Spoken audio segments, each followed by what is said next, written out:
Hello दोस्तों, welcome back to the channel Srishti study point. आज मैं फिर से हाजिर हूँ साइंस के एमसीक्यूज़ लेकर। और ये जो है छठी वीडियो है साइंस की। ठीक है, 20 क्वेश्चन पर वीडियो मैं लेकर आती हूँ। पिछली 5 वीडियो में 20-20 क्वेश्चन जो है मैं सॉल्व करा चुकी हूँ। वीडियो जाके देखिएगा, अगर अच्छी लगे तो लाइक कीजिएगा, चैनल पर नए हो तो सब्सक्राइब कर लीजिएगा। पहला क्वेश्चन आज का देखते हैं। ओ ब्लड ग्रुप वाले में कौन सा एंटीजन होता है? ओ माने आप समझ लीजिए, ओ माने नो। ठीक है, इससे आप समझ लेंगे तो आपको याद हो जाएगा। यानी कि ओ वाले में ना तो ए एंटीजन होता है और ना ही बी एंटीजन होता है। अगला प्रश्न है यहाँ पर, अल्बर्ट आइंस्टीन को उनके अग्रणी अनुसंधान, इन्होंने बहुत सारे रिसर्च किए थे, और निम्नलिखित निर्माण में से के लिए नोबेल पुरस्कार किसके लिए दिया गया था? तो इनके लिए जो नोबेल पुरस्कार दिया गया था ये प्रकाश विद्युत प्रभाव के लिए दिया गया था। ठीक है, अगला यहाँ पर प्रश्न है, लैंगरहैंस की दीपिकाएं जो होती हैं वो किससे संबंधित हैं? तो लैंगरहैंस की दीपिकाएं अग्नाशय अग्नाशय जो आप, अगर आपने डाइजेशन पढ़ा होगा तो उसमें पता होगा, पैनक्रियाज जिसे कहते हैं, उसमें होती हैं लैंगरहैंस की दीपिकाएं, जो दीपिकाएं जिन्हें कहते हैं। और ये जो होती हैं इंसुलिन का स्राव सिक्रीशन करती हैं, तो इंसुलिन है। ठीक है, इंसुलिन से संबंधित है। अगर इंसुलिन जो है डिसबैलेंस हो जाता है तो शुगर की बीमारी, डायबिटिक जो व्यक्ति होता है वो हो जाता है। तो यहाँ पर लैंगरहैंस की दीप्स भी कहते हैं, दीपिकाएं भी कहते हैं इन्हें। तो ये इंसुलिन से रिलेटेड है।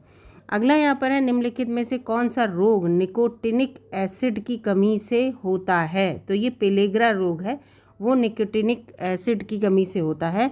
और ये B3 को हम, जो विटामिन B3 है, इसको कहते हैं निकोटिनिक एसिड, और इसी से इसकी कमी से पेलेग्रा की बीमारी होती है। अगला है, विटामिन का पूरा एक वीडियो चैनल पर है, आप जाके देख सकते हैं। जब कोई व्यक्ति पास की वस्तुओं को तो स्पष्ट रूप से देख सकता है लेकिन दूर की वस्तुओं को स्पष्ट रूप से नहीं देख पाता है तो कौन सा नेत्र दोष होता है? तो उसे मायोपिया हो जाता है। क्या हो जाता है? मायोपिया हो जाता है।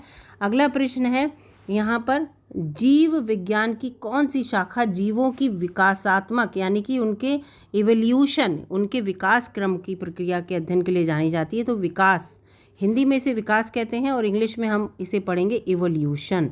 ठीक है, इवोल्यूशन के तहत हम जीवों के विकास को पढ़ते हैं।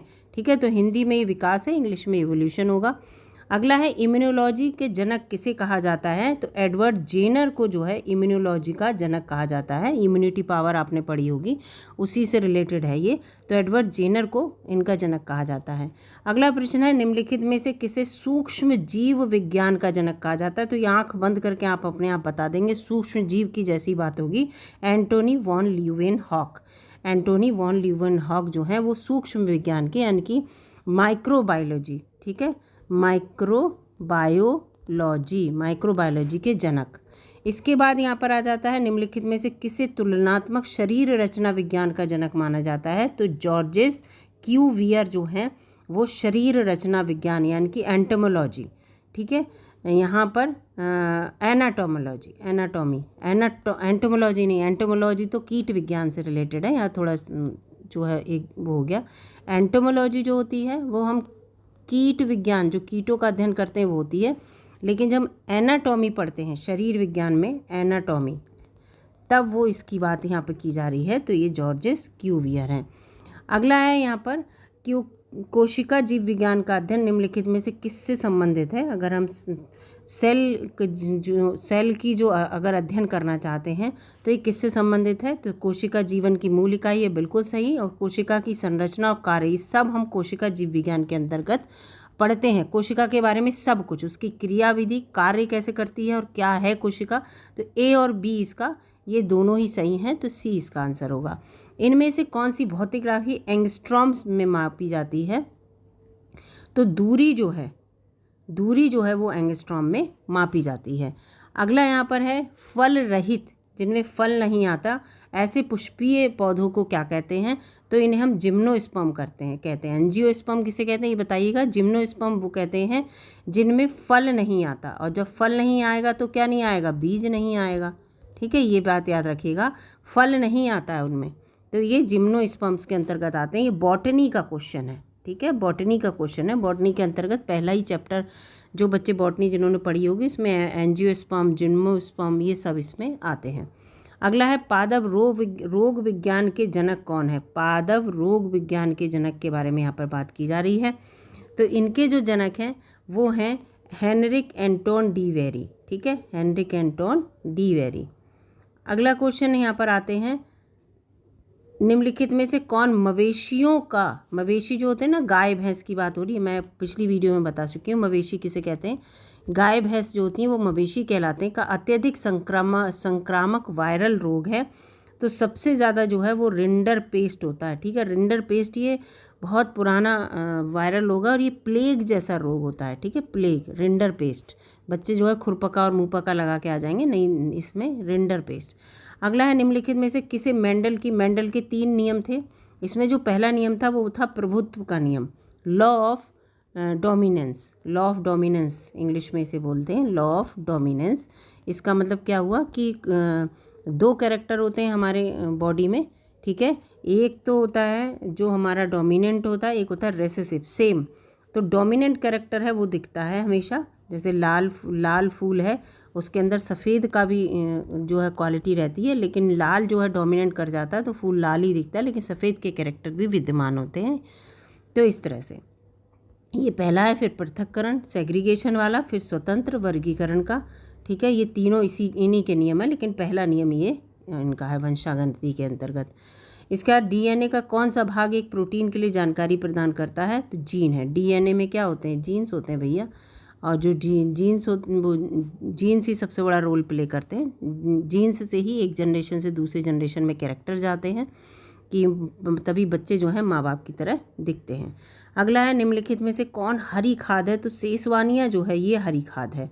ठीक है, ये हरे रंग की खाद होती है, हरी खाद होती है। क्या होती है, इसको उगाया जाता है, फिर उसके जो खेतों में नाइट्रोजन की कमी होती है उसको पूरा करने के लिए इसको जो है खेतों में लगाया जाता है।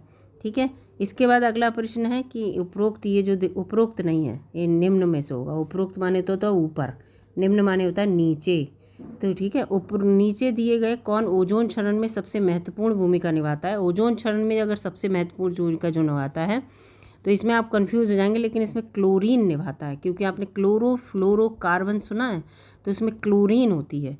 और ये जो है फ्रिज में, एसी में, इसमें होती है ये गैस, और इसमें जो क्लोरीन होती है वो बहुत बड़ा रोल अदा करती है हमारी ओजोन, जो हमारी ओजोन है, ओजोन परत, उसके क्षरण में। इसीलिए अब फ्रिज में, एसी में क्लोरोफ्लोरोकार्बन की जगह दूसरी गैस इसका सब्स्टिट्यूट ढूंढा जा रहा है। यह है, निम्नलिखित में से अम्लीय वर्षा जो होती है, एसिडिक रेन, इसके 2 प्रमुख अम्ल पूछे हैं कि कौन से होते हैं। तो इसके 2 प्रमुख अम्ल जो हैं वो सल्फ्यूरिक एसिड और नाइट्रिक एसिड होते हैं, सल्फ्यूरिक एसिड और नाइट्रिक एसिड। ठीक है, H2SO4 और NO3। इसके बाद यहाँ पर है, निम्नलिखित में से कौन सी धातु सोने के आभूषण बनाने के लिए शुद्ध सोने के साथ मिश्रित की जाती है। सोने के जो आभूषण बनते हैं ना, तो प्योर सोने के नहीं बन सकते, क्योंकि सोना जो होता है बहुत लचीला होता है, बहुत उसमें तन्यता होती है, तो वो मुड़ जाता है। तो उसमें हमें कुछ ना कुछ मिक्स करना होता है जिससे कि सोना थोड़ा हार्ड हो जाए और हमारा जो जेवर वगैरह अच्छे से बन जाए, आभूषण अच्छे से बन जाए। तो इसमें चांदी भी मिलती है, तांबा भी और जस्ता भी, तीनों चीज़ें मिलाई जाती हैं। तो इसका आंसर होगा उपरोक्त सभी। ये 20 क्वेश्चन मैं यहाँ पर लेके आई थी। अगर 20 क्वेश्चन आपको अच्छे लगे हैं तो लाइक कीजिएगा। आंसर मैंने जल्दी बता दी, क्योंकि जो है बच्चे जो कहते हैं कि जल्दी इस जो है वीडियो को ज़्यादा लंबा या क्वेश्चन को बहुत डिटेल में ना बताया जाए, तो कोशिश की है। लेकिन अगर आपको डिटेल में जानना है तो कमेंट ज़रूर कीजिएगा, और वीडियो अच्छी लगी तो लाइक कीजिएगा। चैनल पर नए हों तो सब्सक्राइब कर लीजिएगा। मिलूंगी अगली वीडियो में, तब तक के लिए नमस्कार, धन्यवाद।